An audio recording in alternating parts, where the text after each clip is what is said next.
सप्तम स्कंद, सातवां स्कंद। सातवें स्कंद को ओति बोलते हैं और ओति का अर्थ है स्वभाव। 15 अध्याय है।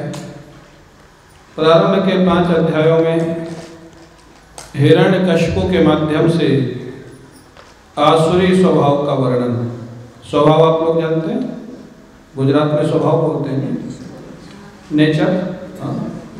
नेचर को क्या बोलते हैं? स्वभाव। हाँ। और बाद में प्रहलाद जी के माध्यम से दैवी स्वभाव का वर्णन। और उसके बाद वर्णाश्रम धर्म में मानव स्वभाव, मनुष्य का स्वभाव कैसे होता है वो वर्णन। राजा परीक्षित ने प्रश्न किया सुखदेव जी महाराज से, बड़ा सुंदर प्रश्न किया यहाँ पर। क्षमः प्रियः सुहृद ब्रह्मन् भूतानां भगवान् स्वयं इंद्रस्यार्थे कथं दैत्यान् अवधीत विषमो यथा। महाराज, मैंने सुना है कि भगवान समदर्शी होते हैं और मैं बार बार सुनता हूँ कि भगवान देवताओं का पक्ष लेते हैं और दैत्यों का संहार करते हैं। तो प्रश्न है कि भगवान समदर्शी हैं या भगवान पक्षपाती हैं? पक्षपाती आप लोग समझ गए, किसी एक के पक्ष में बोलना, फेवर लेना। तो कहते हैं सुखदेव जी महाराज बड़े प्रसन्न होते प्रश्न से। साधु पृष्ठम महाराज हरेश चरित मद्भुतम। प्रश्न अच्छा हो तो वक्ता को आनंद आता है बोलने में, और प्रश्न ही गड़बड़ हो। अब जैसे कोई पूछ ले कि रावण की नानी का नाम क्या था, तो वक्ता तो नाराज ही हो जाएगा ना। अब रावण की नानी का नाम पता भी लग जाएगा तो आपका फायदा क्या होगा उससे? कोई फायदा नहीं। तो प्रश्न ऐसा हो जिसको सुन करके सबका लाभ हो, फायदा हो। सुखदेव जी महाराज बड़े प्रसन्न हुए। उन्होंने कहा कि भगवान समदर्शी भी हैं और पक्षपाती भी हैं। बड़े ध्यान से सुनने लायक है। बोले दोनों कैसे हो सकते? जो समदर्शी होगा वो पक्षपाती नहीं होगा, जो पक्षपाती होगा वो समदर्शी नहीं होगा। दोनों कैसे हैं? बोले भगवान सामान्य व्यक्तियों के बीच में समदर्शी है, देवता हो, दैत्य हो, मनुष्य हो। लेकिन जब उनका भक्त कहीं बीच में आ जाता है तो भगवान भक्त के पक्षपाती हो जाते हैं। फिर वो नियम तोड़ देते, फिर वो नियम के बंधन में नहीं रहते। जैसे ऐसे समझें, एक सामान्य भारतीय संविधान बना हुआ है, किसी ने क्राइम किया है और सुप्रीम कोर्ट तक उसको फांसी हो गई, लेकिन राष्ट्रपति अगर चाहे तो उसको माफी दे सकता है, फांसी को माफ कर सकता है। ऐसे भगवान, सुप्रीम कोर्ट का रूल है, मतलब भगवान का शासन, भगवान की व्यवस्था। और भगवान का स्वभाव है राष्ट्रपति, वो जब जिसको चाहे कृपा करके माफ कर सकते हैं। लेकिन वो किसको माफ करते हैं, किसका पक्ष लेते हैं? बोले सबका नहीं लेते हैं, जो उनका अपना प्यारा होता है, भगवान का प्रिय होता है, भगवान का भजन करता है, भगवान उसका पक्ष ले लेते हैं। तो अगर भगवान जिसका पक्ष ले ले, वो कभी जीवन में हारेगा तो भाई कभी पीछे हटेगा नहीं ना। और भगवान पक्ष किसका लेते हैं? जो उनका भजन करता है। तो हमको आपको क्या करना चाहिए? भजन करना चाहिए। भजन माने संगीत नहीं, भजन आप ये मत सोचना कि भजन गाना शुरू कर दे, वो भी भजन है। लेकिन भजन माने जप करना, ध्यान करना, पाठ करना, पूजा करना, जो तुम्हारे गुरु ने बताया हो, वो साधना का नाम भजन है। तो भजन करेंगे तो भगवान हमारा पक्ष लेंगे, पक्षपाती हो जाएंगे और भगवान पक्ष लेंगे। जैसे अर्जुन का पक्ष भगवान ने लिया, कोई उसको नहीं हरा सका। भगवान कृष्ण अर्जुन के साथ नहीं होते तो अर्जुन महाभारत का युद्ध जीत सकता था या नहीं जीत सकता था? नहीं जीत सकता था। इतना बड़ा योद्धा था, धर्म के रास्ते पर भी था, लेकिन श्री कृष्ण के बिना वो जीतने वाला नहीं था। तो हमको भी अगर जीवन में सफल होना है, जीवन में सफल होना है, आगे बढ़ना है, तो भगवान को अपना बनाना पड़ेगा, भगवान उसका पक्ष लेते हैं। तो भगवान पक्ष पाते हैं अपने भक्त के, और बाकी जगह वो समदर्शी। अब महाराज सुखदेव जी कहते हैं कि ये घटना प्रहलाद के प्रसंग में उनके जीवन में आती है। भगवान के जो दो द्वारपाल थे, जय और विजय, और शनकादियों के हिसाब से 3 जन्म के लिए असुर हो जाते हैं। प्रथम जन्म में हिरण्याक्ष हिरण्यकशिपु, दूसरे जन्म में रावण और कुंभकर्ण, तीसरे जन्म में शिशुपाल और दंतवक्त। अब महाराज हिरण्याक्ष का जब उद्धार भगवान ने कर दिया, हिरण्याक्ष का उद्धार किसने किया था मालूम है? किसने किया? हिरण्याक्ष का वराह भगवान ने, हाँ, वराह भगवान ने उद्धार किया हिरण्याक्ष का। हिरण्याक्ष हिरण्यकशिपु का छोटा भाई, और छोटे भाई को जब विष्णु भगवान ने मार डाला, उद्धार कर दिया, बड़ा भाई स्वाभाविक है नाराज हो गया। हिरण्यकशिपु ने सारे असुरों की सभा बुलाई, मीटिंग बुलाई, और वहां पर सलाह किया, भगवान विष्णु के जितने भक्त हैं सबको परेशान करना है, सबको मारना है, ब्राह्मण हैं, संत हैं, गो सेवक हैं, के कथा कीर्तन करने वाले हैं, सबको परेशान करना है, तुम लोग सबको परेशान करो। तो जो व्यक्ति कथा में बाधा डाले, कीर्तन में बाधा डाले, सत्संग में बाधा डाले, वो कौन है? वो असुर है, असुर लोगों का काम। और हिरण्यकशिपु ने क्या कहा? मैं स्वयं तपस्या करूंगा, और इतनी तपस्या करूंगा कि अमरता का वरदान ले लूंगा, कभी न मरने का वरदान ले लूंगा, उसके बाद मैं विष्णु को मारूंगा। इसकी मूर्खता देखो, स्वयं कह रहा है मैं अमरता का वरदान ले लूंगा। अरे तुम अमर हो सकते हो तो क्या विष्णु भगवान अमर नहीं हो सकते क्या? बोलता है मैं अमर हो जाऊंगा और विष्णु भगवान को मारूंगा। सलाह हो गई, दुष्टों की योजना ऐसे ही चलती है। अब महाराज बड़ी भयंकर वो तपस्या करने लग जाता है हिरण्यकशिपु, एक अंगूठे के सहारे खड़ा है। हाँ, जितने दुष्ट हुए बड़े बड़े शक्तिशाली, ध्यान रखना एक सूत्र, सज्जन हो या दुष्ट, जिसके जीवन में भी शक्ति है, शक्ति किसी न किसी साधना से ही आती है, आराधना के बिना शक्ति की प्राप्ति नहीं होती है। सज्जन उसका सदुपयोग करता है, दुष्ट उसका दुरुपयोग करता है, फर्क इतना ही होता है। हिरण्यकशिपु ने बड़ी भयंकर साधना की, एक अंगूठे के सहारे खड़ा हो गया, हाथ जोड़ करके, और महाराज ब्रह्मा जी की साधना करने लग गया। इतना भयंकर साधना, उसके मस्तक से आग निकलने लग गई, प्रकाश, सूर्य और चंद्र धुंधले पड़ने लग गए, हाहाकार मच गया। देवताओं ने ब्रह्मा जी से प्रार्थना की, जाइए इसको वरदान दीजिए। ब्रह्मा जी जाते हैं और महाराज वहां जाकर के बोलते हैं, आवाज देते हैं, उत्तिष्ठोत्तिष्ठ भद्रं ते तपः सिद्धो विकाश्यप वरदोहम अनुप्राप्त प्रियताम ईप्सितो वरः। हे कश्यप नंदन, उठो, वरदान मांग लो, मैं वरदान देने के लिए तुम्हारे पास आया हूं। वो तो मिट्टी का ढेर बन गया था, बांस के वृक्ष निकल गए थे उसके शरीर से, इतने बड़ी भयंकर तपस्या किया था। ब्रह्मा जी ने कमंडलू से जल निकाला, अभिमंत्रित करके छिड़का, तब उसका शरीर वापस प्राप्त हुआ।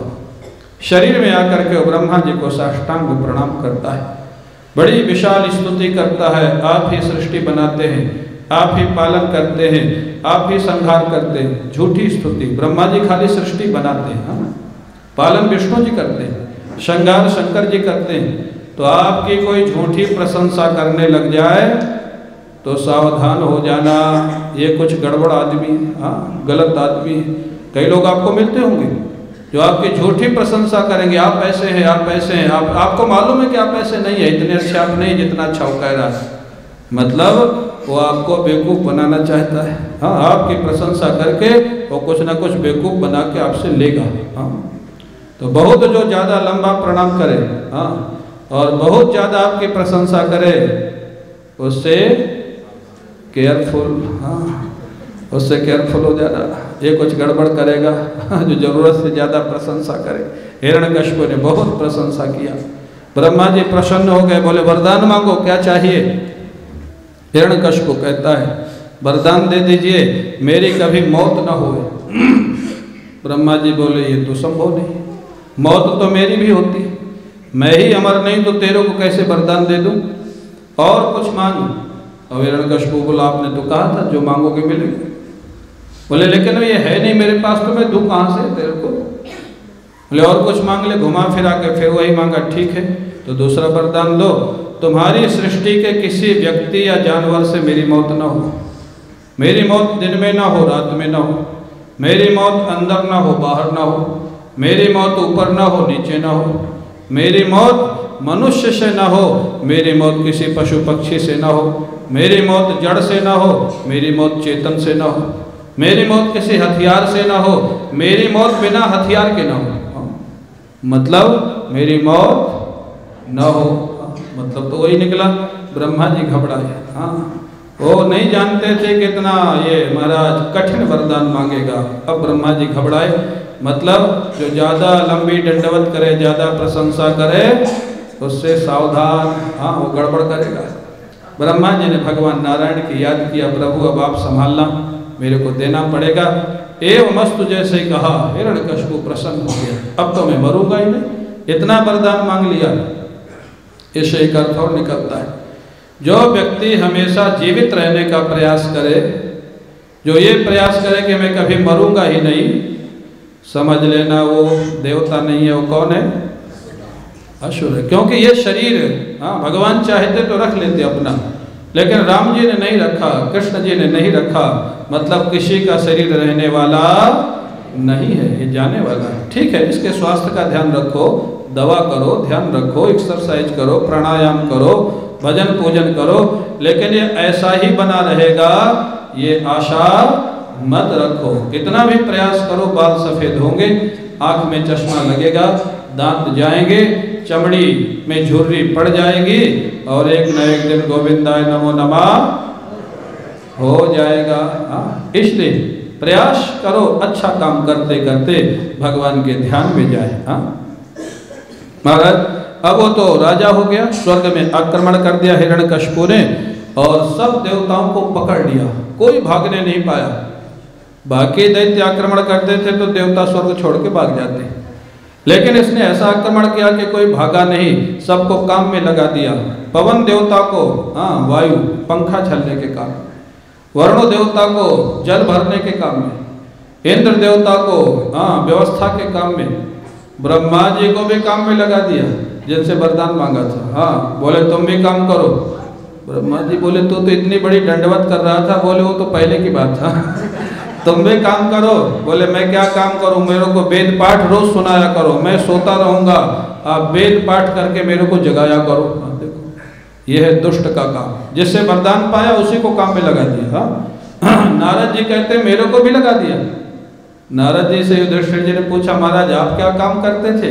बोले मैं भजन संगीत सुनाने का काम करता था, मैं और मेरा चेला तुम्बुरु तंबूरा बजाता था, नारद जी बीड़ा बजाते थे, दोनों संगीत सुनाते थे हिरण्यकशिपु को। नारद जी से पूछा आप क्या संगीत सुनाते थे? श्रीमन नारायण नारायण जो आपका प्रिय भजन है। बोले राम को श्रीमन नारायण नारायण सुनाता तो मेरी पिटाई करता हूँ, वो तो राम का विरोधी है, वो तो नारायण का विरोधी है। बोले फिर? बोले न चाहते हुए भी हिरण्यकशिपु के नाम का संगीत सुनाना पड़ता था, उसका कीर्तन करवाता था। इतनी समस्या, इतनी विवशता, इतना शासन था हिरण्यकशिपु का। भागवत में लिखा है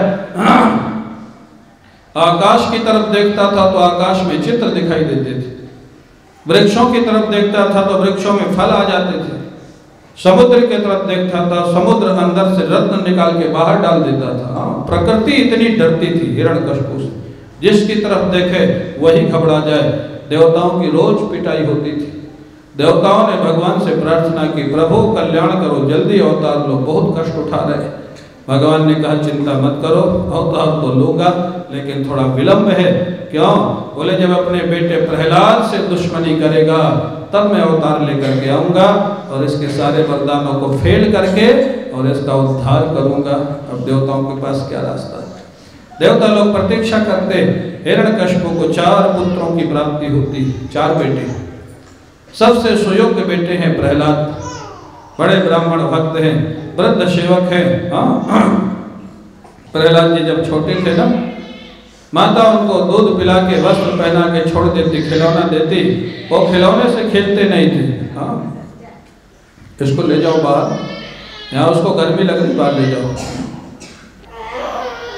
इसको, कल बुलाना, कल कृष्ण बनाएगा तब रोएगा। राधा रानी तुम भी जाओ। हे राधा रानी। तो महाराज तब कहते हैं प्रहलाद जी महाराज को उनकी माँ भोजन करा के कपड़े पहना के छोड़ दे, खिलौने दे के, लेकिन वो खेलते नहीं थे। हाँ, कैसे विलक्षण बालक, जन्म से खिलौनों से खेलते नहीं थे। जैसे माँ छोड़ देती ध्यान लगा के बैठ जाते, भगवान उनके ध्यान में आते। कभी कभी वो भगवान के ध्यान को देख करके हंसने लग जाते, कभी रोने लग जाते। बोले भाई रोते क्यों थे, हंसते क्यों थे? ध्यान में जब भगवान आते थे उनको गले से लगा लेते थे तो हंसने लग जाते थे, और जब भगवान उनको छोड़ के जाने लगते थे तो वो रोने लग जाते थे। हाँ, बाहर किसी को पता नहीं लगता कि बच्चा क्यों हंस रहा है और क्यों रो रहा है। गोविंद परिरंभिता। हाँ, बचपन से इतना प्रेम था, भगवान ध्यान में आ जाते थे। प्रहलाद जी और जब थोड़ा बड़े हुए, 5 वर्ष के हो गए, तब उनको विद्यालय भेजा गया। हाँ, पहले परंपरा थी बच्चे को 5 साल से पहले विद्यालय नहीं भेजते थे। आप लोग कब भेजते हो? 1.5 साल में, 2 साल में, 2.5 साल में। हाँ, और कुछ नहीं मिलता तो प्ले स्कूल में। हाँ, अरे प्ले स्कूल में माताएं इसलिए भेज देते हैं कि हमको भी तो फुर्सत चाहिए थोड़ा। हाँ, कंप्यूटर है, इंटरनेट है और कुछ काम है बहुत सारे। हाँ, ये क्या महाराज, 5 साल से पहले बच्चे को जो भेजते हैं, बच्चे के माइंड पर जोर पड़ता है। खेलने का उसका समय खत्म हो जाता है।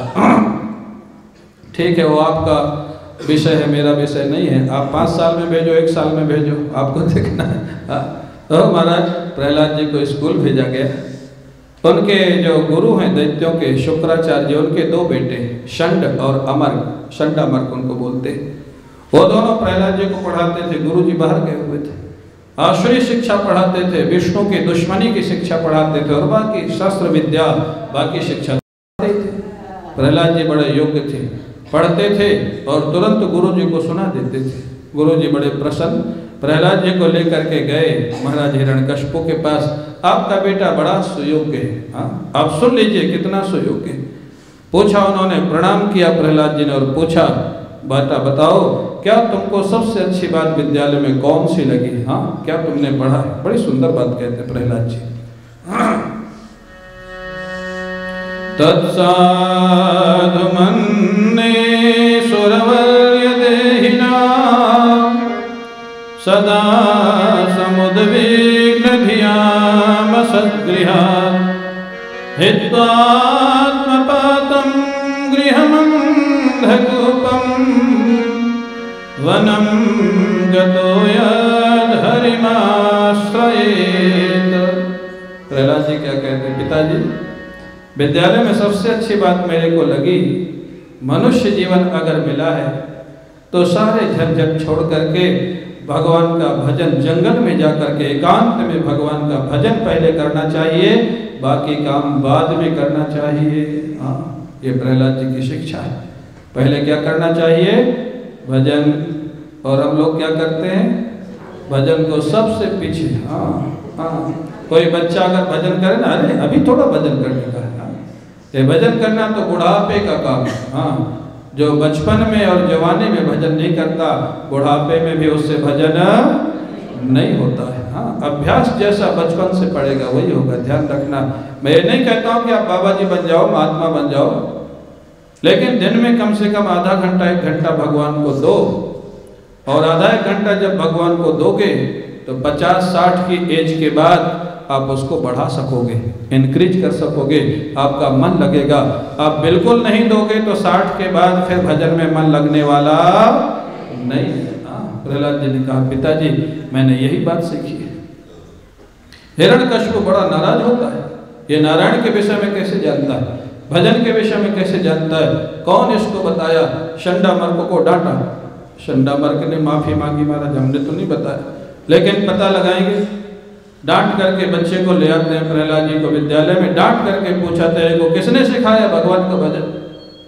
प्रहलाद जी ने कहा, गुरुदेव भगवान का भजन सिखाने से नहीं आता है, भगवान की विशेष कृपा होती है तो व्यक्ति के जीवन में भजन करने की इच्छा होती है, हाँ, प्रेम होता है। और इतना अच्छा उदाहरण दिया।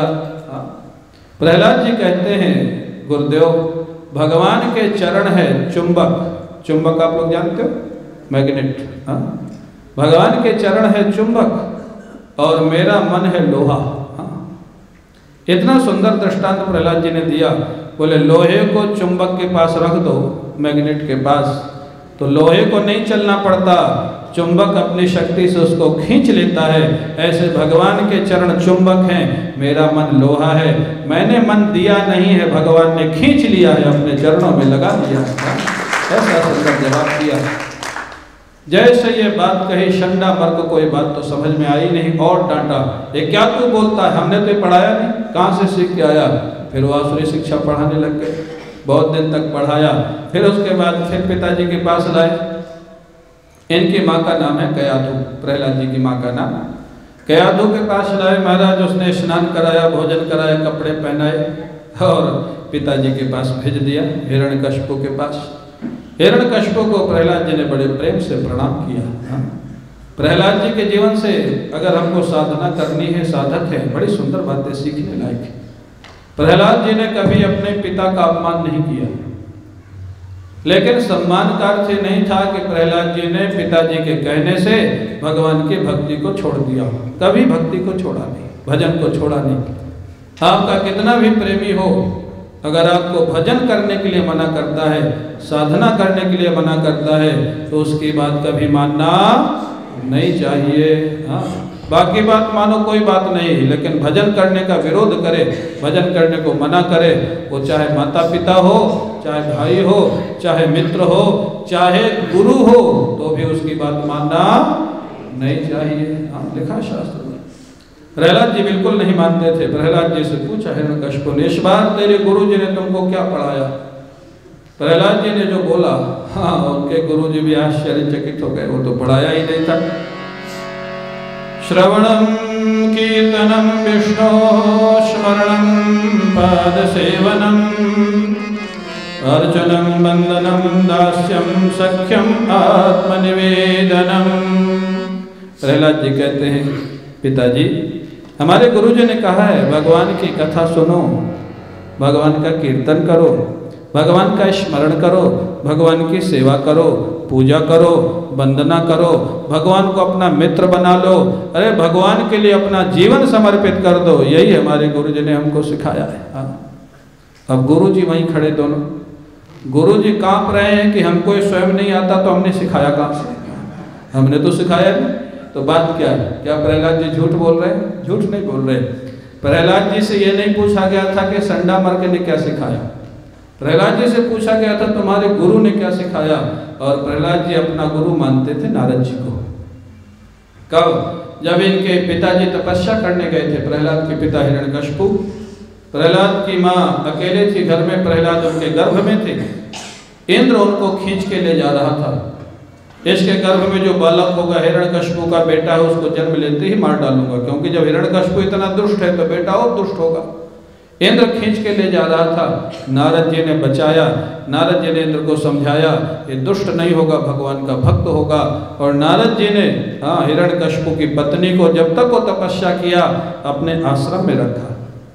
नारद जी रोज शाम को उनको भगवान की कथा सुनाते थे, हिरण्यकशिपु की पत्नी को। हाँ, महात्मा लोग बड़े बुद्धिमान होते हैं। हाँ, भगवान की कथा सुना सुना के सबको भगवान का भक्त बना देते। हाँ, भगवान की कथा सुनाते थे, माँ भी सुनती थी। प्रहलाद जी कहते हैं गर्भ के अंदर मैं भी सुनता था। हाँ, वो सारी कथा मेरे को याद है जो मैंने गर्भ के अंदर सुना था। शास्त्र में लिखा है बालक जब गर्भ में हुए तो माताओं को रामायण सुनो, भागवत सुनो, गीता सुनो, सुनो या पढ़ो या देखो। हाँ, उस समय जो तुम सुनोगे, जो पढ़ोगे, जो देखोगे, गर्भ के बच्चे पर वही प्रभाव पड़ेगा और जन्म लेने के बाद बच्चा वैसा ही होगा।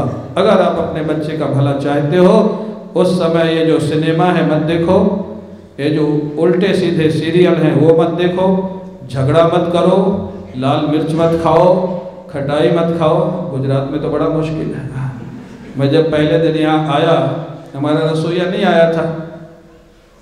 कोकिलाबेन ने पूछा कि बाल भोग में क्या खाएंगे, तो मैंने कहा कुछ भी बनाओ, लेकिन गुड़ चीनी मत डालना, लाल मिर्च मत डालना, तेल मत डालना। तो मेरे से तो नहीं बोला, लेकिन किसी से कहा कि मिर्च भी नहीं पड़ेगा, गुड़ चीनी भी नहीं पड़ेगा, तो क्या पड़ेगा उसमें? पड़ेगा क्या उसमें? तो अभिप्राय क्या? तो बड़ा कठिन काम।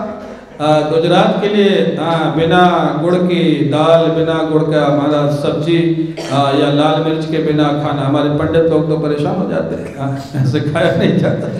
और आप लोगों को न मिले। एक बार ऋषिकेश में भागवत हो रही थी, पंजाबी लोग थे आयोजक, गुजरात के कुछ लोग पहुंच गए वहाँ कथा सुनने। अब उनसे वो भोजन पंजाब का खाया न जाए, अब उनको बिना मिठाई डाले दाल और सब्जी खाने का मन ही ना हो। जानते हो क्या करते थे? वो छेने के रसगुल्ला का रस निकाल के दाल सब्जी में डाले। वहाँ गुड़ मिले नहीं, चीनी मिले नहीं, अब क्या करें वो? तो ये ऐसा टेस्ट क्रिएट हो जाता है, बचपन से जैसा खाओ वैसा हो जाता है। तो लेकिन लिखा है गर्भ के समय जब बालक गर्भ में हो सात्विक भोजन करो।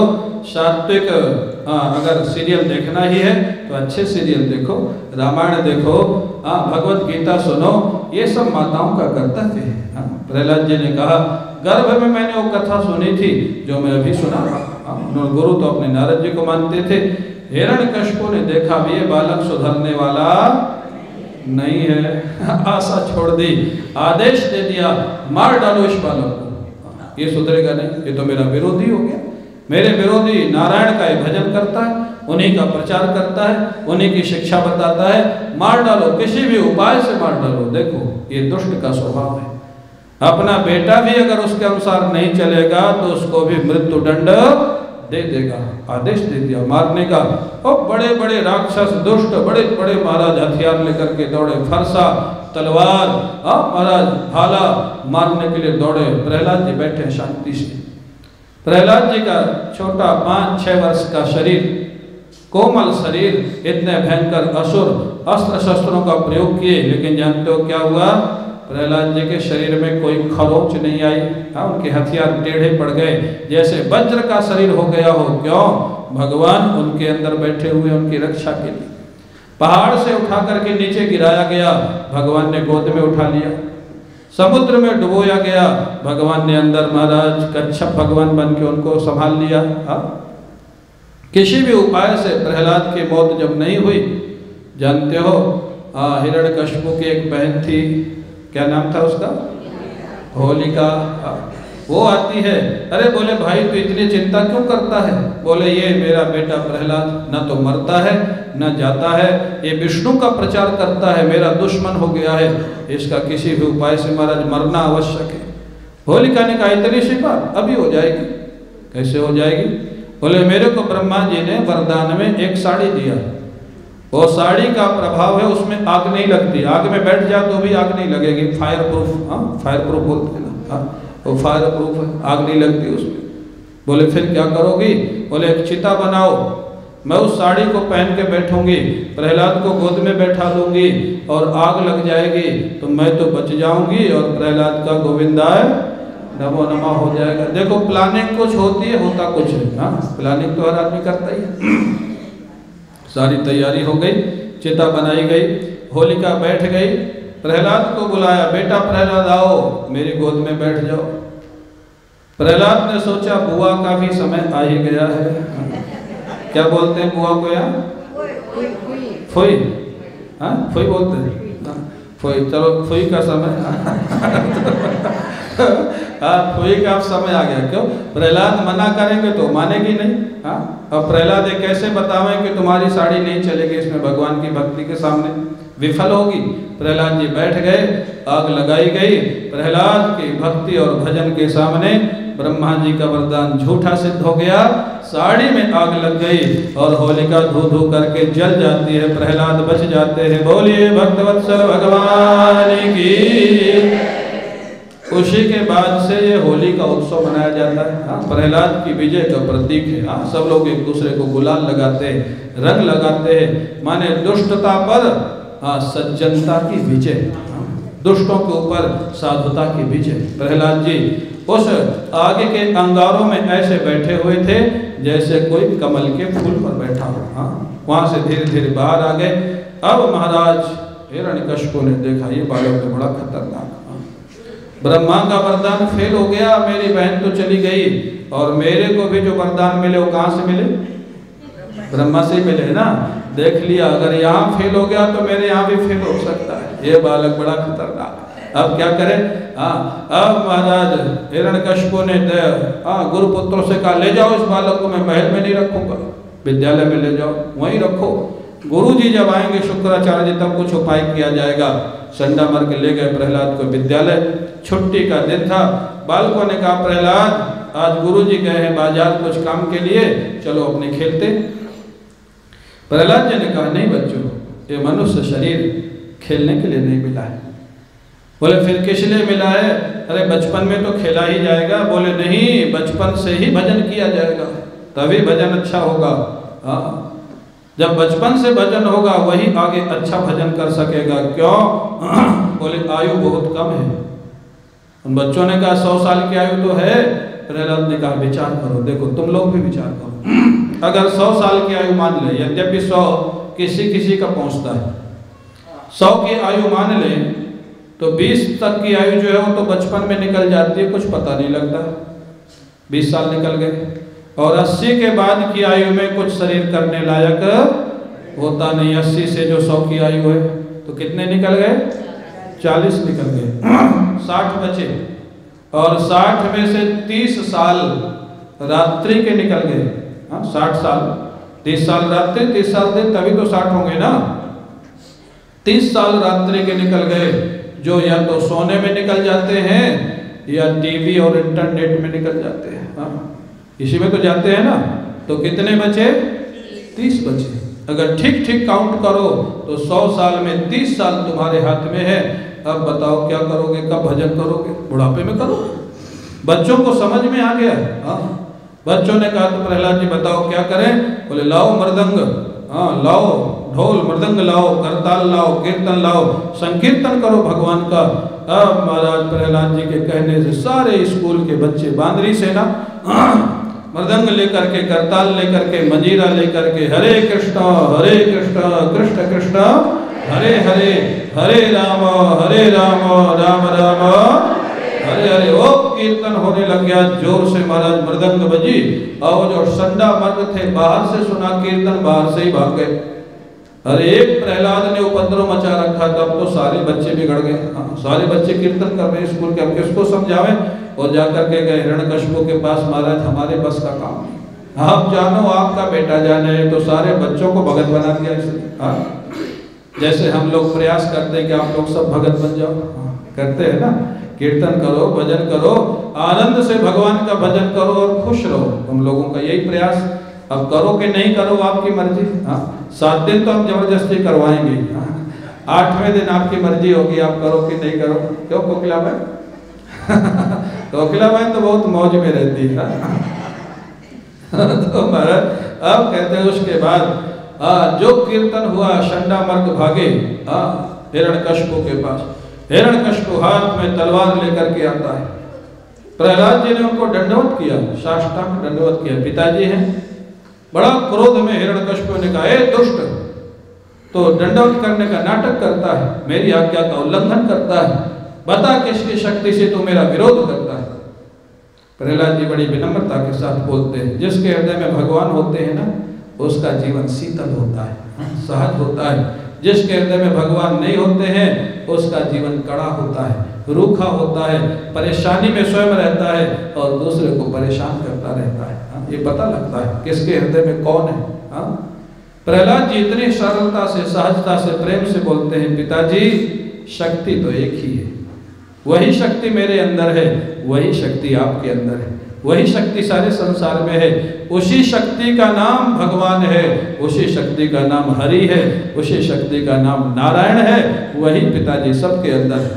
पिताजी एक निवेदन करो, मैं देख रहा हूँ आज बहुत आवेश में दिखाई दे रहे हैं, बड़े दुखी दिखाई दे रहे हैं। जब व्यक्ति आवेश में होता है ना, गुस्से में शरीर कांपता है, आंखें लाल हो जाती हैं, होठ फड़फड़ाते हैं, शरीर में कपकपी आ जाती है। और आजकल की भाषा में कहें तो बीपी बढ़ जाता है, पल्स बढ़ जाती है, शुगर बढ़ जाती है। जब क्रोध आता है ना, गुस्सा, तनाव जब होता है। उन्होंने कहा पिताजी आप बहुत आवेश में दिख रहे हैं, प्रार्थना करो, मेरे कहने से तलवार थोड़ी देर के लिए रख दीजिए और हाथ में करताल ले लीजिए, मंजीरा ले लीजिए और हमारे संकीर्तन में शामिल हो जाइए। आपको भी शांति मिलेगी, हमको भी शांति मिलेगी, सब लोग कीर्तन करेंगे। हाँ, हिरण्यकश्यप कहाँ सुनने वाला, वो बोलता है मूर्ख कहीं का, तेरे विष्णु को तो मैं स्वयं मारना चाहता हूँ, मेरे को मिलता ही नहीं, बता तेरा विष्णु कहाँ। हाँ, जिसकी ताकत से तू इतना उपद्रव करता है, कहाँ है तेरा विष्णु, कहाँ है तेरा नारायण। प्रहलाद ने कहा पिताजी सब जगह, कहाँ नहीं है, मेरे अंदर, आपके अंदर, आपके तलवार में, इस खंभे में। हिरण्यकश्यप ने सोचा बेटा पागल हो गया है, कोई खंभे में नारायण होता है, कोई तलवार में नारायण होता है। हिरण्यकश्यप ने सोचा इसका भ्रम दूर कर दूं तो ये मेरा भगत बन जाएगा। हाँ, इसको बाद में मारूंगा, खंभा तोड़ के पहले दिखाता हूँ कहाँ है तेरा नारायण। बाएं हाथ में तलवार ले ली, दाहिने हाथ से जोर से मुका से खंभे में मारा, भयंकर आवाज होती है और खंभा टूट जाता है। नृसिंह भगवान प्रकट हो जाते हैं। बोलिए नृसिंह भगवान की, नृसिंह भगवान की, नृसिंह भगवान की। भयंकर शब्द करते हुए खंभे को तोड़ करके नृसिंह भगवान प्रकट हो गए। लाल लाल जिनकी आंखें थी, कान खड़े हुए थे, भयंकर शरीर था। हिरण्यकश्यप की ओर भयंकर रोष की दृष्टि से देख रहे। हिरण्यकश्यप ने पूछा प्रहलाद से, कौन है? बोले यही मेरे नारायण। बोले नारायण ऐसे भी होते हैं? बोले हाँ ऐसे भी होते हैं, हर रूप में मेरे नारायण है, यही मेरे प्रभु है। हिरण्यकश्यप ने गदा उठाई, मैं डरता नहीं, मैं तो इनको खोज ही रहा था मारने के लिए, गदा उठा ली। नृसिंह भगवान के साथ भयंकर गदा युद्ध होने लग गया, गदा से गदा टकराने लग गई। देखा देवता लोग घबराने लग गए। नृसिंह भगवान ने जोर से अट्टहास किया। अट्टहास जानते हो? बहुत जोर से हंसना, उसको अट्टहास बोलते हैं। जोर से हंसे, सारे दांत दिखाई दे रहे थे और दांतों में इतनी चमक थी कि वो चमक रोशनी हिरण्यकश्यप की आंखों में पड़ी, आंखें बंद हो गई, रोशनी को देख नहीं सकी। और नृसिंह भगवान ने जा करके हिरण्यकश्यप की गर्दन पकड़ ली, पकड़ करके ले चले उसके महल के दरवाजे पर, देहली पर जाकर के बैठ गए और गोद पर उसको लिटा लिया।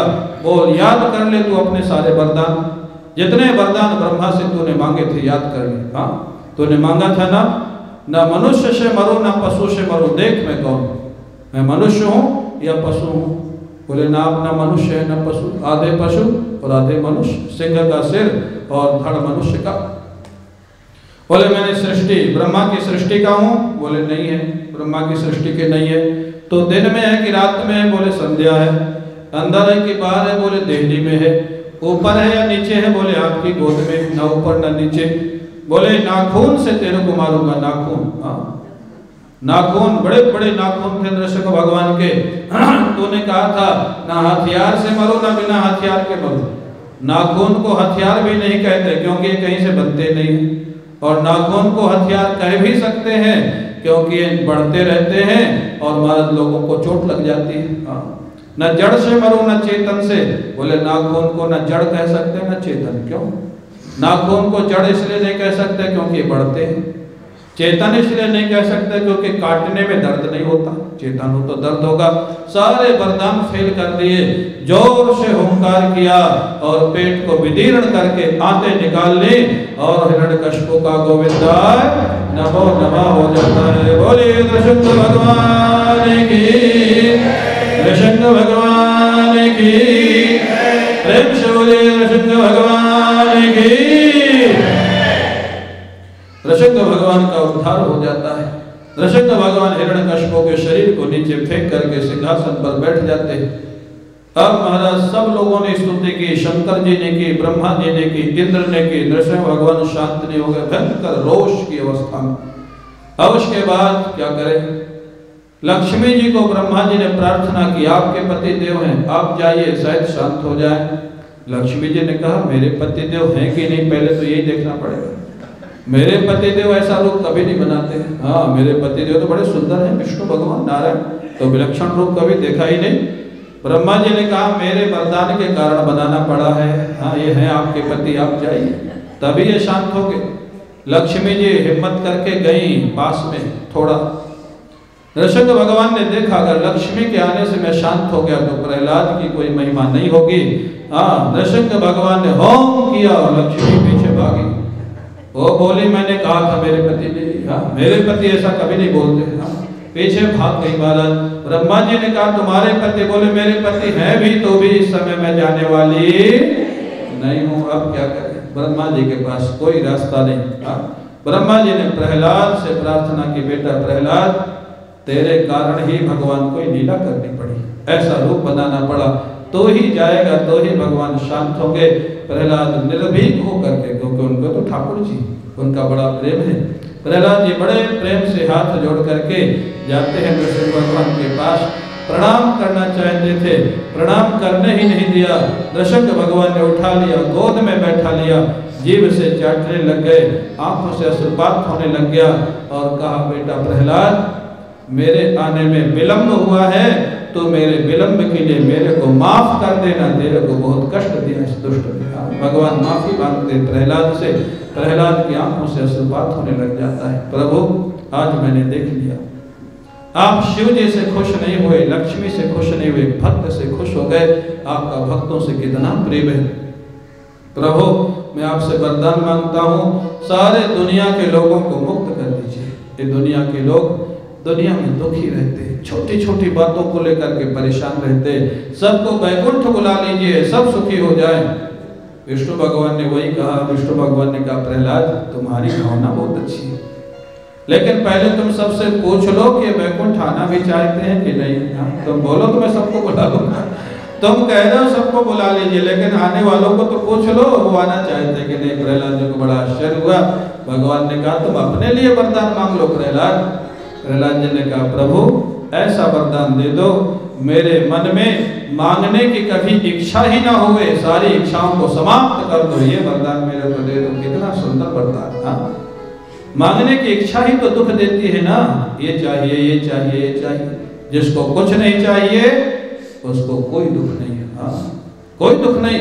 कभी कभी महाराज छोटी छोटी बातों को, हमको उसने पूछा नहीं, हमारा नाम नहीं लिखाया, हमारा कार्ड में नाम नहीं छपा, पत्रिका उसमें ही दुखी हो जाते लोग, हमारा नाम नहीं गया।